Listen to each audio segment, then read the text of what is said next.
రాష్ట్రపేట పుర ప్రముఖులు మా బీఆర్ఎస్ పెద్దలందరికీ అదేవిధంగా పాత్రికేయ మిత్రులకు ఎలక్ట్రానిక్ మీడియా సోదరులందరికీ కూడా పేరు పేరు నమస్కారాలు తెలియజేసుకుంటున్నాను. ఈరోజు మీరందరూ చూస్తూ ఉన్నారు, మున్సిపాలిటీ ఎలక్షన్స్ వస్తూ ఉన్నాయి. అదేవిధంగా రాష్ట్రంలో కూడా డైవర్షన్ పాలిటిక్స్ స్టార్ట్ అయిపోయినాయి. ఈరోజు మరి వీరు బొగ్గుగని స్కామ్ చేసారు. కాంగ్రెస్ ప్రభుత్వం టెండర్లు వేసారు, ప్రెస్ టెండర్లు వేసారు. ఇంతకుముందు టీఆర్ఎస్ ప్రభుత్వంలో ఎప్పుడు కూడా మైనస్ టెండర్లు ఉండేవి. మరి ఈ కాంగ్రెస్ ప్రభుత్వం వచ్చిన తర్వాత రేవంత్ రెడ్డి ఆయన బామర్ది కీలక పాత్ర పోషించి మరి ఈరోజు ప్రెస్ టెండర్లు వచ్చే విధంగా వాళ్ళు బొగ్గుగని స్కామ్ చేస్తూ ఉన్నారు. మరి దాని మీద మా మాజీ మంత్రి హరీష్ రావు గారు అదేవిధంగా మా మాజీ మంత్రి కేటీఆర్ గారు నిలదీయడంతో మరి దాన్ని డైవర్ట్ చేయడానికి కోసం, అదేవిధంగా ఈ మున్సిపాలిటీలో లబ్ధి పొందడానికి కోసం ఈరోజు రేవంత్ రెడ్డి గారు మరి సిట్ విచారణ పేరుతోటి ఈరోజు మా అగ్రనాయకులైనటువంటి హరీష్ రావు గారిని అదేవిధంగా కేటీఆర్ గారిని విచారణ పేరుతోటి మరి పోలీస్ స్టేషన్ తిప్పుతూ ఉన్నారు. మరి ప్రజలందరూ గమనిస్తూ ఉన్నారు, మీరు చేసినటువంటి కుట్రలేంది, మీరు చేసినటువంటి అక్రమాలేంది, మీరు చేసిన స్కామ్లేంది. కాంగ్రెస్ అంటేనే కాంగ్రెస్ అనే ఒక నినాదం వచ్చింది. మరి ఈరోజు మీరు స్కామ్లను బయట పెట్టుకుని మా నాయకులను సిట్ విచారణతో కనుక మీరు చేస్తే అన్ని ప్రజలు గమనిస్తూ ఉన్నారు. మరి ఇవన్నీ కూడా అన్ని మున్సిపాలిటీలలో ప్రభావం పడుతుంది. మీరు ఏమైతే డైవర్షన్ పాలిటిక్స్ చేసి మరి మీరు చేసిన అక్రమాలను బయటికి తిరుగుతారని అనుకుంటారో అదంతా కూడా ప్రజలు గమనిస్తూ ఉన్నారు.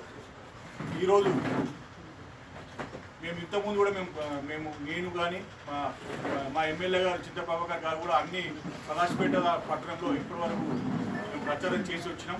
మేము ఏ గల్లీకి పోయినా కూడా, ఏ ప్రాంతానికి పోయినా, ఏ గల్లీకి పోయినా కూడా వారు ఒకటే అంటూ ఉన్నారు. మా మహిళా సోదరిమణులు అయితే మరి మాకైతే 2500 చొప్పున మరి కాంగ్రెస్ ప్రభుత్వం ఇస్తామని చెప్పింది. 25 నెలలైంది కానీ ఇప్పటి వరకు మాకు ₹1 కూడా ఇవ్వలేదు.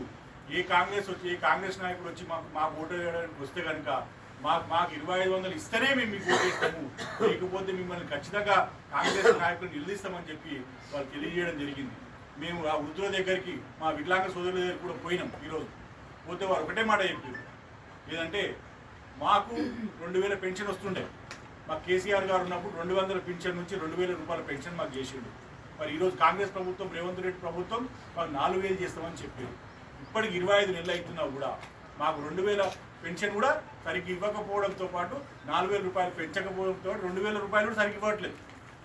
ఈ అంశాన్ని మేము ఖచ్చితంగా కాంగ్రెస్ నాయకులు మమ్మల్ని ఓటేయడానికి వస్తే మేము గల్లబట్టి అడుగుతామని చెప్పి కూడా వృద్ధులు అదేవిధంగా వికలాంగులు మాకు తెలియజేయడం జరిగింది.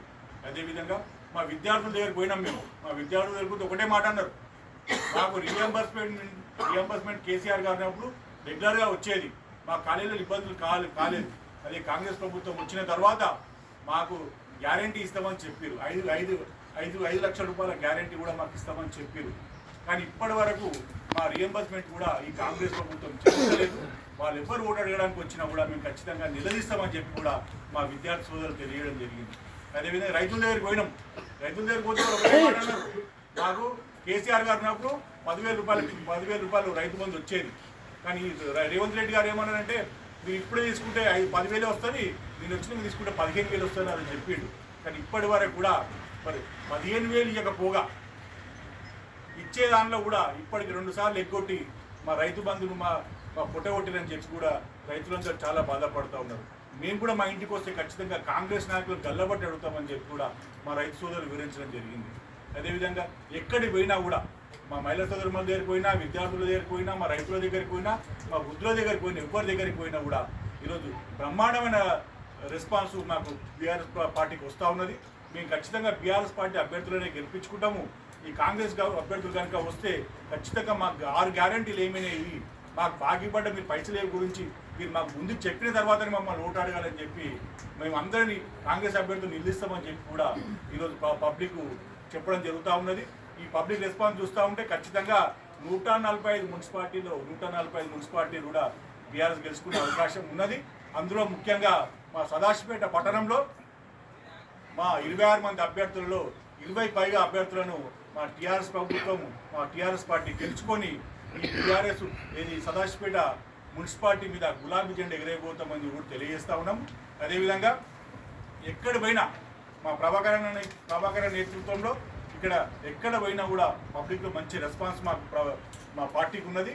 ఈరోజు ఖచ్చితంగా మేము మున్సిపాలిటీని టీఆర్ఎస్ జెండా ఎగురవేస్తూ ఉన్నాము. దానికి అనుగుణంగానే మేము గెలుపు గుర్రాలను కూడా మేము డిసైడ్ చేసినాము. కొంత ఇప్పటికీ 26 మంది ఉన్నట్టు మున్సిపాలిటీలో 11 మందిని ఈరోజు మేము ప్రకటించబోతా ఉన్నాం. మేమందరం కూడా ప్రజల ఆశలకు అనుగుణంగా, ప్రజల ఆశయాలకు అనుగుణంగా కేసీఆర్ గారు ఎట్లయితే 19.5 సంవత్సరాలు పాలించారో ఈ మున్సిపాలిటీలో కూడా ఇప్పటికి అదే విధంగా జరుగుతూ ఉన్నది. మరి ఇప్పుడు కూడా నెక్స్ట్ రాబోయే ఎలక్షన్స్లో కూడా మా టీఆర్ఎస్ పార్టీ అభ్యర్థులను గెలిపించి ఇప్పటివరకు ఎట్లయితే అభివృద్ధి జరిగిందో, సదాశివపేట పట్టణంలో ఎట్లయితే అభివృద్ధి జరిగిందో మళ్ళీ అదే కంటిన్యూస్గా ఖచ్చితంగా మళ్ళీ నువ్వు బీఆర్ఎస్ అభ్యర్థులను గెలిపించుకొని ఈ డెవలప్మెంట్ను కొనసాగించాలని చెప్పి కూడా మేము సదాశివపేట ప్రజలను కోరుతా ఉన్నాం. ఇంకో విషయం చెప్పాలి. ఇక్కడ జగ్గారెడ్డి గారు వాళ్ళు కూడా వచ్చేసి హోటళ్ళ చుట్టూ అటు తిరుగుతూ మరి మేము అది చేస్తాం ఇది చేస్తాం అని చెప్పి మరి ప్రజలను మభ్యపెట్టే ప్రయత్నం చేస్తూ ఉన్నారు.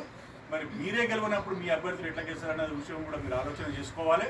ఖచ్చితంగా ఇక్కడ చింత ప్రభాకర్ అనే నేతృత్వంలో, ఖచ్చితంగా ఆయన నాయకత్వంలో ఇక్కడ మేము అందరం అభ్యర్థులను గెలిపించుకోవడానికి మన సీనియర్ నాయకులు అందరితో కలిసి అందరం కూడా మాకు ఇచ్చిన పూర్తి బాధ్యతను మేము పోషించి ఖచ్చితంగా ఇక్కడ అభ్యర్థులను గెలుపు బాటలో తీసుకునే విధంగా మా సీనియర్ నాయకత్వం అంతా కూడా ఇక్కడ పనిచేయబోతా ఉన్నాం.